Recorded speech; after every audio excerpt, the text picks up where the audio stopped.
In my personal Rocket League career, I've finally hit 3,500 hours. If you're a longtime subscriber of this channel, you'll know that I always make these regular videos, seasonal videos, every time I hit a new milestone in my hours. And I feel like the purpose of these milestone videos for me is to always share the thoughts in my mind and then try to provide something useful for the viewer. So I want to give you guys some small but important things and tips I've learned over the years of playing Rocket League for an ungodly amount of time. I'm gonna give tips that vary from low to high rank so everyone can get something out of this, and some tips that pro players and YouTubers might not talk about very often. Tip number 1, let's start with spin momentum in aerials. All of us have probably been in situations in Rocket League where you're going for an aerial, and after the first contact with the ball, you'd like to continue the aerial and maybe chase the ball in the air. But the problem is sometimes once you make contact with the ball, your car gets kind of thrown off. It like slips or it gets pushed back. Now, a great tip for this is when you're spinning, it actually sort of completely cancels the car getting knocked over or something. The flying pancake training pack, which I'm gonna use as demonstration. Let's try to do like a backboard shot here. You see how once I made contact with the ball, my car got sort of pushed to the left. But instead, if I'm spinning while I hit the ball, everything is fine. Like, I can keep going. I think there still is a tiny push, but it's so unnoticeable that it won't even be an issue. See, that was a banger goal right there. If you can pull that off in ranked, you're an absolute hero, my friend. You're a legend. Okay, let's move on to tip number 2. This one relates to defense. And this is a very basic concept as well. So let's talk about making your car big.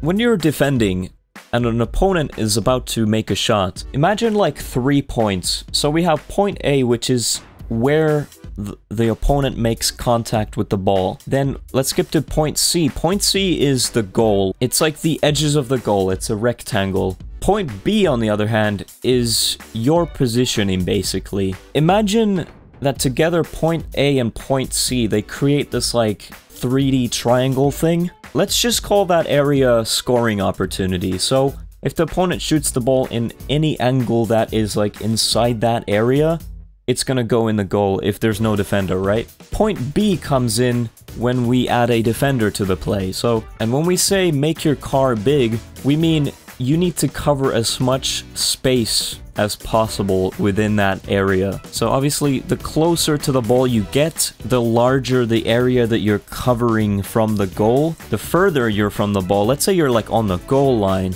you're basically covering nothing. That means that you're gonna have to move your car to the point where the ball's gonna go, because you're not really covering anything. If you can't really block, you need to actually make a save. Anytime an opponent is going for a shot, there should be one player from the team going for that, making sure that that is blocked. I'd really appreciate it if you guys could click the sub button, join the crew, join the Linkuru. Let's get 220k subs, boys. I know we can make it happen. Tip number 3 is air rolling for shots. There's a million ways I could take this shot. Now you might think, oh, there's actually just one way. You drive forward and then you dodge, right? That is pretty simple, right? What if I told you that air rolling in certain shots actually creates very different shots? Sometimes it can add so much power. Like, it's hard to explain why or how or what kind of angle you should do. I feel like generally I've been rambling a lot here, and I think I'm gonna cut it all out. Basically, all I'm saying is, when you air roll to a certain shot, to correspond with the rolling of the ball and like the angle of the shot and all these things, you get around the ball better. A lot of shots will be very weak if you do a basic like front flip or diagonal flip, but if you add a little bit of an air roll to it, it can actually create a much better angle for the shot for you. I just feel like it adds a little more flexibility to your arsenal. It's like the difference between like an acrobat and like a stiff person, you know? That's what it is. You look very stiff, you're very limited in the kind of angles you can take if you're just doing normal flips, but if you're actually taking the time to air roll and then shoot, it helps a lot sometimes. Tip number 4 is wall clears and backwards aerials. You may disagree with me on this, but I believe, like, strongly that One of the things that makes high-level players such as RLCS pros and such so good is the fact that they can sort of hit any ball off the backboard or the wall or the top corner or anywhere. They can hit any ball from the most awkward angles and still put so much power and like accuracy into them. They can clear a ball from literally anywhere. Like the ball could be coming up to this wall and then they absolutely slam the shit out of it. They may even have the accuracy to pass it to a teammate just in the perfect spot. There was a point in my career, like maybe 6 months ago, where I realized that my wall aerials and backwards aerials were kind of awkward. I was struggling to hit certain balls. Shots like these, I was really struggling to hit them consistently in ranked, and it was really bothering me. I was like, I need to do something about this. So I decided to practice it, and I found this training pack, which I found to be very useful. I think it would be super useful if you actually have Bacchus mod on, so you can have shot variation. What it does is, obviously it's PC only, but what it does is randomizes the shots a little bit. Speed of the ball, the angle of the ball will slightly vary each shot, so it teaches you different scenarios every time.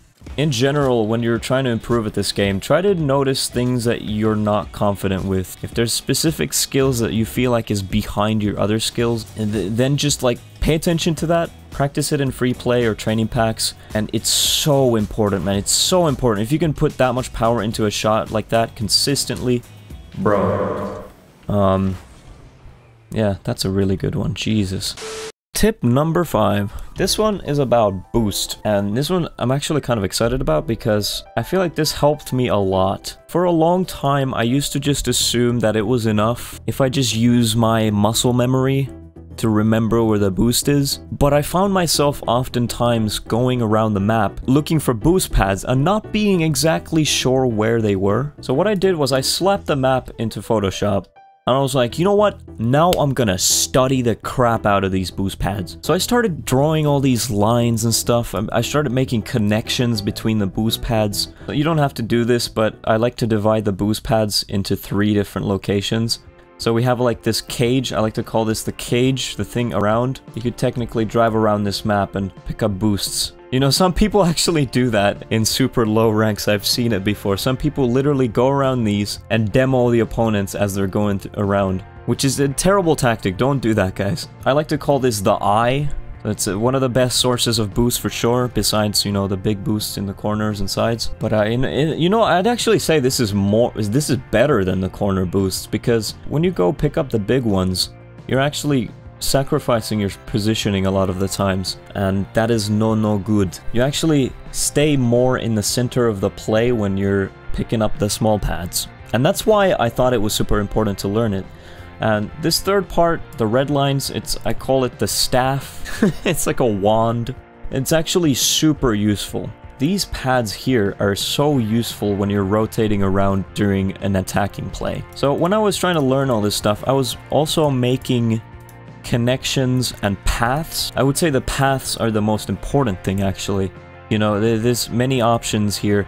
Whatever works for the current play you're in, whatever works for the team's rotation and stuff like that, you always gotta keep in mind where you need to be, and you need to remember how much time do you actually have. Because sometimes you need to be ready for the next play soon, and you don't necessarily have time to like go all the way back for some corner boost or mid boost. I could actually put these images into the description of this video, so if you guys are interested in like studying this stuff, that's fine. I really recommend it. If you're a visual learner like myself, I think this could be very, very useful. Just trying to sort of imagine a map in your head, and then go into Rocket League, go into free play, turn off the unlimited boost option, and just go around. Just study the map as you're going. Spend all your boost and be like, okay, if I'm in this situation, what do I do?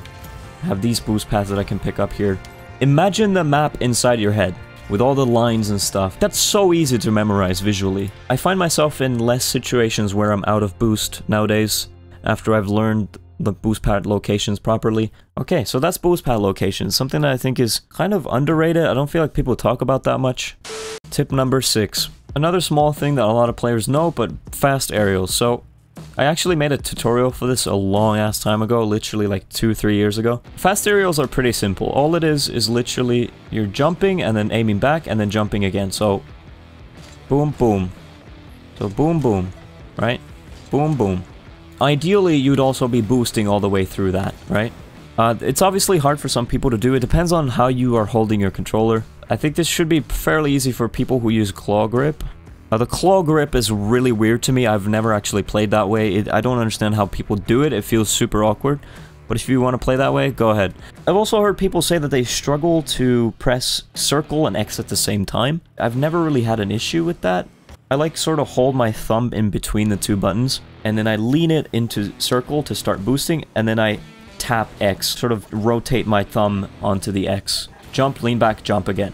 But you gotta do that as fast as possible. You need, like, the problem with this is sometimes you'll backflip by accident, so when you're learning to do this, be very careful about that. In a lot of cases, I think it also helps to change your dodge dead zone. So if you find yourself backflipping a lot, you may want to increase this, minus 0.8. I don't actually know what the default is. What that dead zone does is it changes how far you have to lean the stick for it to register as a flip. But yeah, back to fast aerial. So the problem with, if you're just double jumping normally and then you're boosting with it, your momentum forward is much stronger than it is upwards. So you're gonna miss a ball like this. You're not gonna get to it. But, you know, then you could be like, well, what if I just double jump and then aim back and then boost? We'll see how slow that was. That's not gonna work for us. So we need to do the fast aerial so that we get the perfect angle, but also the perfect speed at the same time. I feel like the earlier you jump for an aerial is actually the better. And that might be super obvious, but I feel like a lot of times people wait for the right moment to go, rather than just going. Instead of trying to overthink the situation, just go for it. And I think that way, that is the only way you can improve at going for those aerials. Okay, so I think that is literally all the tips I had for today. So I've been playing this game for 3,500 hours. I actually think I've gone over. So I've played this game for 3,670 hours now. I'll do another one of these videos when I reach 4,000 hours. I just like to do these. I don't know, it's interesting to me sort of to explore what I've learned and whatever wisdom I want to share from my big old brain. People seem to enjoy those videos too, so I hope you've enjoyed the tips. I hope they weren't too random. Thank you for watching. Click the sub button, click the like button, do all the thingies, check my stuff in the description. You can get access to our Minecraft server if you subscribe to my Twitch channel for 1 month. And yeah, that's it. See ya, babes. Peace. Coming in, yeah, flex, I just wanna win, yeah, LABB who we running with, yeah, 2233, I'm on 10 again, yeah, state your name, big dope on flame.